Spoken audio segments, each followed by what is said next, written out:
Hi guys, welcome to our channel. और आज हम सीखने वाले 4 टाइप के सीरियल नंबर अब कैसे टाइप करते हैं। तो फर्स्ट हम लेंगे 1 टाइप करेंगे, 2 टाइप करेंगे और इन दोनों को सेलेक्ट करके हम ड्रैग कर देंगे। दोनों को सेलेक्ट किया और साइड से मैंने क्लिक कर दिया और ड्रैग हो गया। देखिए सेकेंड में जाएंगे हम 1 टाइप करेंगे और डायरेक्टली ड्रैग कर देंगे। और लास्ट देखिए वहाँ पे जहाँ पे ड्रैग करूँगी वहाँ पे एक ऑप्शन आएगा, वहाँ पे मैं फिल डाउन कर फ्लैश फिल कर दूँगी।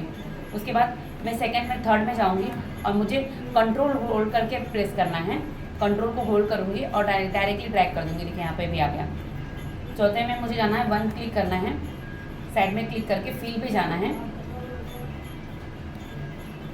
फिल पे जाना है। फिल में सीरियस नंबर लेना है, सीरियस नंबर, और यहाँ पे कॉलम में लेना है।